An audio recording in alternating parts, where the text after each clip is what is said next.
Hello. Today we are going to talk about fragments. But before we get into fragments, you will need to know your parts of speech, okay? And you can learn these by turning to any grammar book or to the internet. In my class, we use Just the Basics of English Grammar by Sheldon Lawrence, and this does a good job of showing you the different parts of speech, but any other book or internet site should do well as well. So after you've learned your parts of speech, that's when you can start building sentences and understanding when you don't have a full sentence.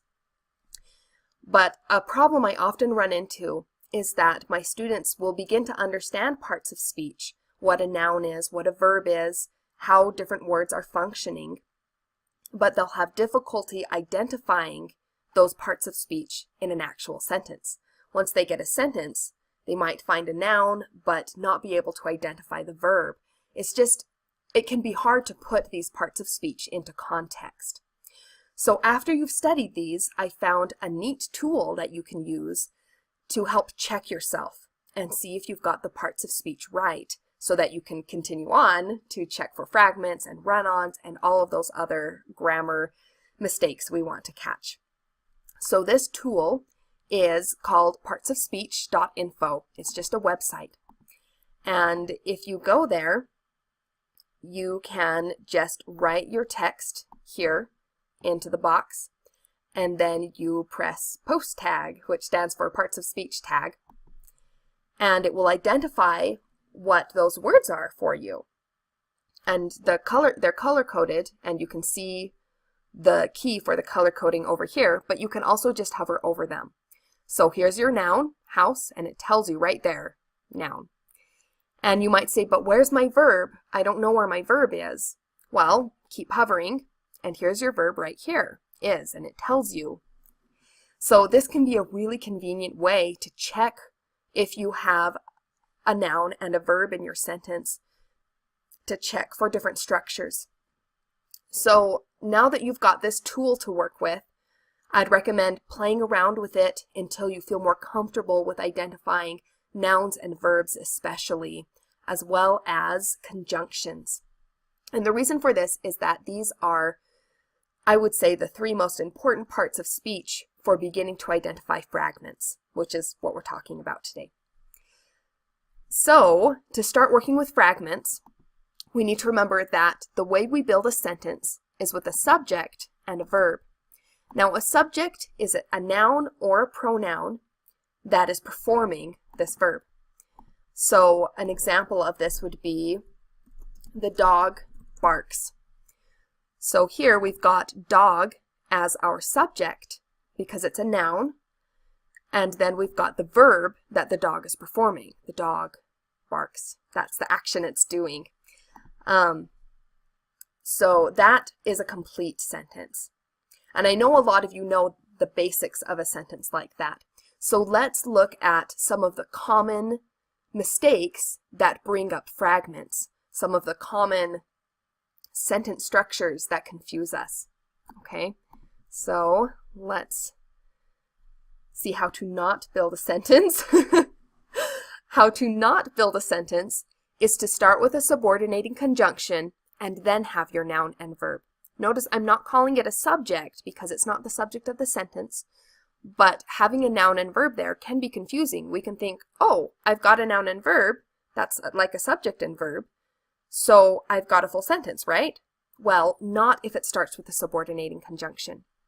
So to review, a subordinating conjunction you should be able to find in whatever grammar textbook you're using. It is a word... It's a word that you use to subordinate a fake sentence to a real sentence. So subordinate, if we look at it, it starts with sub, right? So think of other words that start with sub. We've got submarine, subterranean, and submarine, what does it do? Well, it's a vessel that goes under the water, right? Sub means under. It's something that's under something else. So a subordinating conjunction is your clue that you have a sentence that is meant to be under another sentence. So the subordinating sentence is called a subordinating clause because it's not a full sentence. It needs a real sentence after it to make it real. So here in Brother Lawrence's book, we've got all of these subordinating conjunctions listed. And that's nice. This isn't a comprehensive list, but it is a common list. So I would recommend referring to this often to catch if you've got a fragment coming. So let me show you what that would look like. It would look like this. Although the dog barks. Okay, that's confusing because, like I said, we've got a noun and a verb here, and up here, that meant we had a full sentence, right? Well, no, because although is a subordinating conjunction. If we come back over, it's right there. So, as I show here, our fix for this structure is to simply add another noun and verb afterwards, and this noun will be the subject of the sentence. So we would say, although the dog barks, it is cute. Okay, so here's my subject. It's the dog again, and here's my verb, is. So we've got our full sentence here, it is cute, and we've got our subordinating clause here. And you can stick the subordinating clause at the beginning or the end of the sentence. So we could say, the dog is cute, although it barks. Now in this case, although sounds a little funny, I'd probably say even though in this case, but grammatically it works perfect. And notice that we put commas here to help separate some of these phrases, and I can go more into comma rules on a different video. But for now, just know that you can stick the subordinating clause before or after. Just make sure you have a full sentence somewhere else. Okay, let's move on to a different confusing structure that we come across. And that is when we just have an ing verb. So let's say that we have barking madly. I see something like this on its own as a sentence a lot in student papers.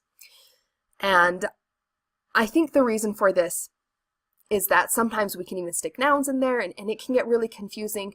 But we need to remember that barking needs to belong to a noun. So the fix for it is pretty simple. You just need to add on a subject and verb. Notice that was the exact same fix for our subordinating conjunction structure up here. So we could say, barking madly, the dog ran towards me. Okay, so now barking can belong to the subject dog. But notice we couldn't just say, barking madly, the dog. That doesn't work. We need to have a subject and a verb afterwards. So here's our verb here, ran. The dog ran. Okay, so that's how we can fix it. And again, we can stick that phrase at the beginning or the end of the sentence. So we could say, the dog ran towards me, barking madly. Okay. And that's how to fix it. Now we can come across a trickier one like sitting at the end of the street. This is not a sentence, so I'll delete that period because it doesn't work as a full sentence. This is a more confusing version of this structure because we've got the ing verb, but we also have a noun right here, street. So you could say, oh, I've got a subject and a noun here, a subject and a verb here, and that makes it a full sentence. But if we look closely, this noun, street, is it the one sitting? Is that the verb that it's performing? And the answer is no. How does a street sit? I'm not sure. That's not what's happening. Something else is sitting at the end of the street. So we would have to say, the dog yawned sitting at the end of the street. Okay? And that adds on our subject and its verb, and then we can add on this additional verb that's kind of acting as an adjective for the whole sentence. Okay? So there's a trickier one, but it's got the same fix. So if you go through your sentences carefully, and if you become familiar with your parts of speech by using this tool and by referring to your textbooks often, then you should be able to identify when you've got the subordinating conjunction with its noun and verb and realize that's a clause and it needs a full sentence afterwards. And you should be able to identify when you've got these ing verbs sitting out by themselves, unattached to a subject.